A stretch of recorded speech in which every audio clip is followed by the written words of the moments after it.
अस्सलाम वालेकुम नाज़रीन, मेरा नाम सरफराज है। मेरी उम्र 22 साल है। मैं एक फैक्ट्री कहानी शुरू करने से पहले अब दोस्तों से दरख्वास्त है, हमारे चैनल को सब्सक्राइब करें। मैं जॉब करता था और मेरी दिन की ड्यूटी होती थी। मैं दिन को सुबह 8 बजे ड्यूटी पर जाता और रात को 9 बजे वापस आता था। मेरी रहेश कोयटा की है और मेरा ताल्लुक पठान फैमिली से है। हमारे मोहल्ले में एक पंजाबी फैमिली आई हुई थी जो काफ़ी पढ़े लिखे लोग थे और वो काफ़ी अमीर थे। उनका घर मेरे घर के सामने ही था। मैं जब अपनी बाइक निकालता और ड्यूटी पर जाने लगता तो वो सभी लोग हैं अपनी छत पर चढ़कर मुझे देखते थे। एक दिन मैंने बाइक निकाली तो एक बहुत खूबसूरत लड़की जिसकी उम्र तकरीबा 18-22 साल होगी, वो छत पर चढ़ी हुई थी। वो मुझे देखकर हाथ हिलाने लगी। दफा किसी लड़की ने इस तरह हमें मुस्कुराकर मेरी तरफ हाथ हिलाया था। मेरी तो खुशी की इंतहा न रही और मैं तो अपनी ड्यूटी पर चला गया था। सारा दिन मुझे इस लड़की की ख्यालात आते रहे थे और मेरा दिल चाह रहा था कि इस लड़की से ज़रूर मिलूं, क्योंकि मैंने ज़िंदगी में कभी भी किसी लड़की को हाथ तक नहीं लगाया था और किसी लड़की के साथ भी मोहब्बत नहीं की थी।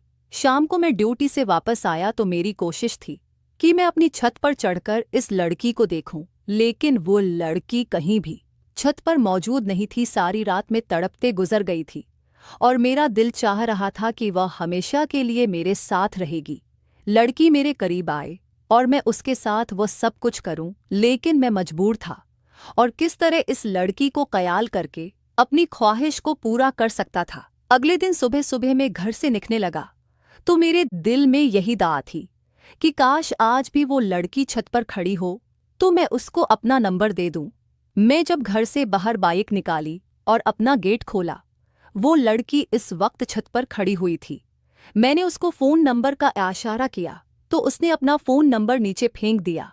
मेरी खुशी की अंतहा न रही थी और मेरी टांगें खुशी से कांपने लगी थी।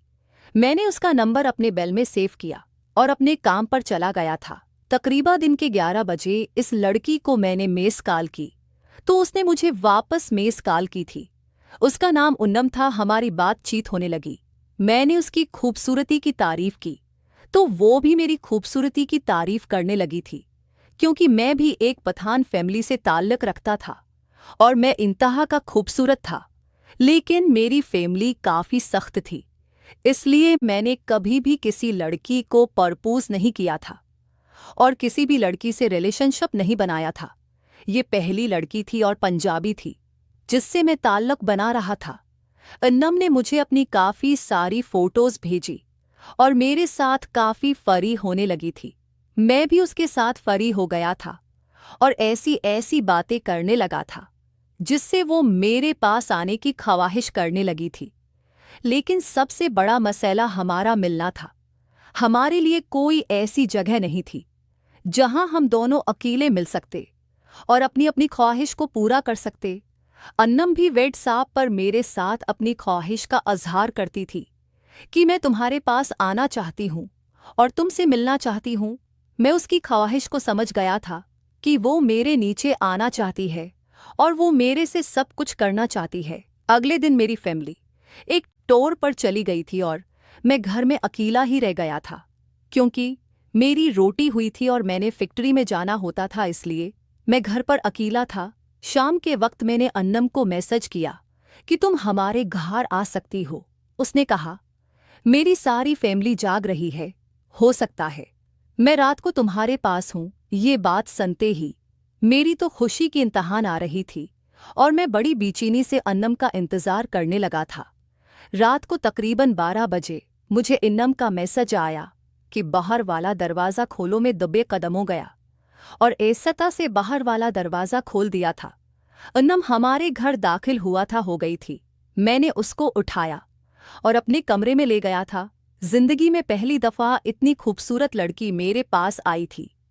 मुझे तो समझ नहीं आ रहा था कि अन्नम से किस तरह मोहब्बत का इजहार करूं। मैंने अन्नम के लिए अच्छी सी चाय बनाई और अपने कमरे में दोनों चाय पीने लगे। हमने एक दूसरे से चाय शेयर की और फिर दिल की बातें करने लगे। अन्नम ने मेरा हाथ पकड़कर मेरे से मोहब्बत का इजहार किया और शादी की पेशकश कर दी थी, लेकिन मुझे अपनी ख्वाहिश पूरी करने की पड़ी हुई थी।